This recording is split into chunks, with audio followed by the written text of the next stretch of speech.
এমন একটি জাতি যাদের উপর আল্লাহ তাআলা তার যন্ত্রণাদায়ক আযাব নাজিল করেছিলেন এবং সেই জাতির সকল মানুষকে তিনি বানরে রূপান্তরিত করেছিলেন। কি এমন পাপ করেছিল সেই জাতি যার কারণে তাদের এই ভয়াবহ পরিণতি হয়েছিল?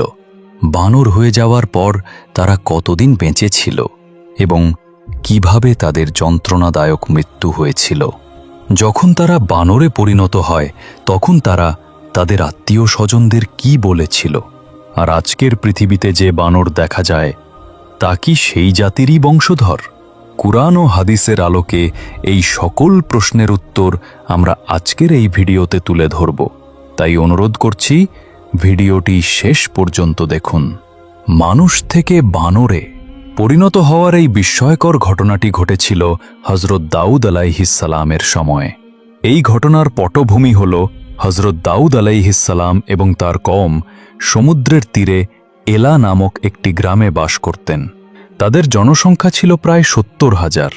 এই জাতিটি খুব সুখী ও সমৃদ্ধশালী ছিল এবং প্রথম দিকে তারা আল্লাহর অনুগত বান্দা ছিল। আল্লাহ তাআলা এই জাতিকে অগণিত নিয়ামত দান করেছিলেন। চারিদিকে ছিল সবুজ শ্যামল বাগান এবং প্রাচুর্য। যেহেতু তারা সমুদ্রের তীরে বাস করত, আল্লাহ তাদের প্রতি বিশেষ অনুগ্রহ এই করেছিলেন যে সমুদ্রের তীরে প্রচুর মাছ পাওয়া যেত। এই মাছের ব্যবসা করেই তারা খুব স্বাচ্ছন্দ্যে জীবনযাপন করত। কিন্তু যখন এই জাতি আল্লাহর নিয়ামত পেয়ে সুখী হল, তখন তারা ধীরে ধীরে আল্লাহর অবাধ্য হতে শুরু করল এবং নানা রকম পাপে লিপ্ত হল। তখন আল্লাহ তাআলা এই জাতিকে পরীক্ষা করার সিদ্ধান্ত নিলেন। তিনি হযরত দাউদ আলাইহিস সালামের কাছে ওহী পাঠালেন যে তিনি যেন তার কওমকে জানিয়ে দেন তারা যেন সপ্তাহের শনিবার দিন মাছ শিকার করা বন্ধ রাখে। এভাবে আল্লাহ তাআলা হযরত দাউদ আলাইহিস সালামের কওমের জন্য শনিবার দিন মাছ ধরা হারাম বা নিষিদ্ধ ঘোষণা করলেন। আর এখান থেকেই সেই জাতির ধ্বংসের শুরু হল। হযরত দাউদ আলাইহিস সালাম তার কওমকে আল্লাহর এই বিধান জানিয়ে দিলেন।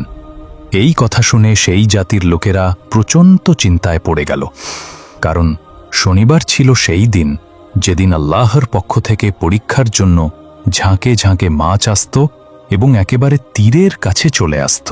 কিন্তু সপ্তাহের অন্য দিনগুলোতে খুব কম মাছ পাওয়া যেত, যা তাদের জন্য যথেষ্ট ছিল না।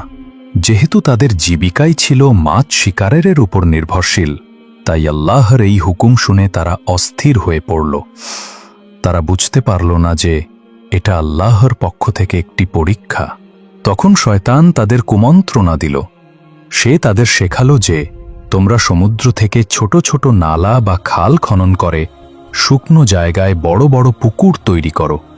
যখন শনিবার দিন মাছ আসবে, তারা সেই নালা দিয়ে তোমাদের পুকুরে এসে জমা হবে। তখন তোমরা সেই নালার মুখ বন্ধ করে দিবে।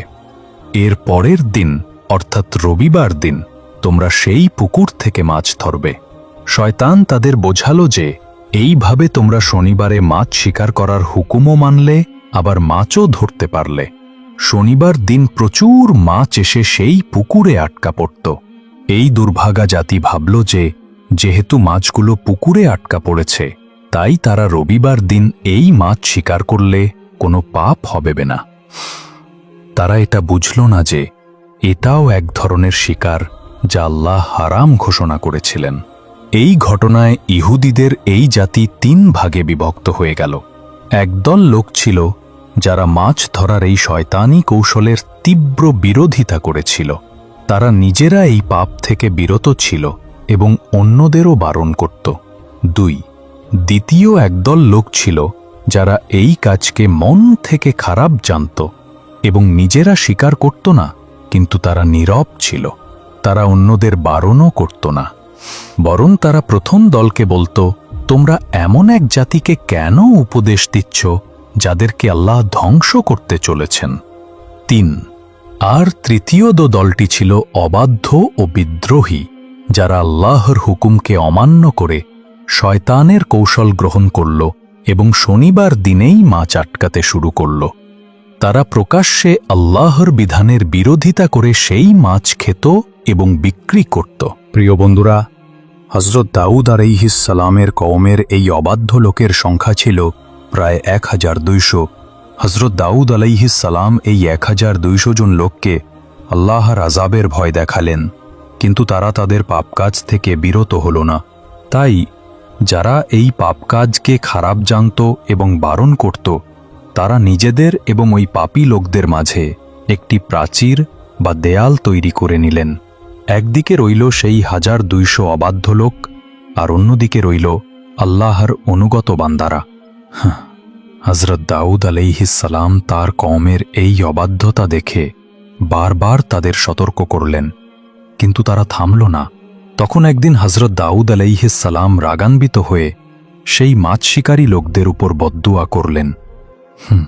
এর ফল এই হল যে একদিন সকালে ওই পাপী লোকদের ঘর থেকে কেউই বের হল না। এই দৃশ্য দেখে অন্য পাশে থাকা ভালো মানুষেরা প্রাচীরের উপর উঠে দেখল যে ওই অবাধ্য লোকগুলো সব বানরের আকৃতিতে পরিণত হয়ে গেছে।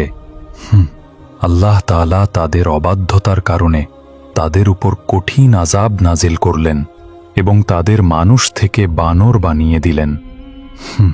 যখন লোকেরা সেই অপরাধীদের ঘরের দরজা খুলে ভেতরে ঢুকল, তখন ওই বানরগুলো তাদের আত্মীয় স্বজনদের চিনতে পারল। তারা আত্মীয়দের কাছে এসে তাদের কাপড় শুঁকতে লাগল এবং নীরবে চোখের জল ফেলতে লাগল, কিন্তু তারা কথা বলতে পারছিল না। আল্লাহ তাআলা সূরা বাকারায় বলেছেন, আর তোমরা তো তাদের জানো যারা তোমাদের মধ্যে শনিবারের ব্যাপারে সীমা লঙ্ঘন করেছিল।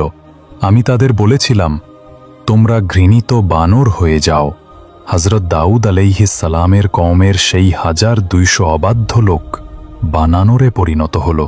এই লোকেরা বানর অবস্থায় মাত্র 3 দিন বেঁচে ছিল। এই 3 দিন তারা কিছুই খেতে বা পান করতে পারেনি, বরং তারা ক্ষুধার্ত ও তৃষ্ণার্ত অবস্থায় যন্ত্রণায় ছটফট করতে করতে 3 দিনের মধ্যে সকলেই ধ্বংস হয়ে গেল। আর যে লোকেরা এই অবাধ্য লোকদের পাপ কাজ করতে বারণ করেছিল, আল্লাহ তাআলা তাদের এই আযাব থেকে রক্ষা করেছিলেন। এবং কিছু বর্ণনা মতে যে লোকেরা নীরব ছিল, আল্লাহ তাআলা তাদেরও এই শাস্তি থেকে বাঁচিয়েছিলেন। প্রিয় বন্ধুরা, এখন কথা হলো আজকের দিনের বানরদের নিয়ে। তারা কি সেই অভিশপ্ত জাতির বংশধর? এই পনাশি এই বিষয়ে হজরত আব্দুল্লাহ ইবনে মাসউদ রাদিয়াল্লাহু আনহু থেকে বর্ণিত আছে যে তাকে কেউ একজন জিজ্ঞাসা করেছিলেন যে আজকের বানররা কি হজরত দাউদ আলাইহিস সালামের কওমের সেই বংশধর? হজরত আব্দুল্লাহ ইবনে মাসউদ রাদিয়াল্লাহু আনহু উত্তর দিয়েছিলেন, আল্লাহ তাআলা যখন কোনো জাতির উপর শাস্তি নাজিল করেন বা তাদের চেহারা বিকৃত করে দেন, তখন সেই শাস্তি শুধু তাদের উপরই পড়ে। এরপর আল্লাহ তাআলা সেই জাতিকে সমূলে ধ্বংস করে দেন এবং তাদের বংশধারা আর আগে বাড়ে না। তাই কিছু লোক যে মনে করে আজকের বানররাও হজরত দাউদ আলাইহিস সালামের কওমের সেই বানরদের বংশধর, এই ধারণাটি সম্পূর্ণ ভুল। ওই লোকেরা বানর হওয়ার পর মাত্র 3 দিন বেঁচে ছিল এবং এরপর সকলেই ধ্বংস হয়ে গিয়েছিল। আল্লাহ তাআলা সেই অবাধ্য জাতির চিহ্ন পৃথিবী থেকে মুছে দিয়েছিলেন।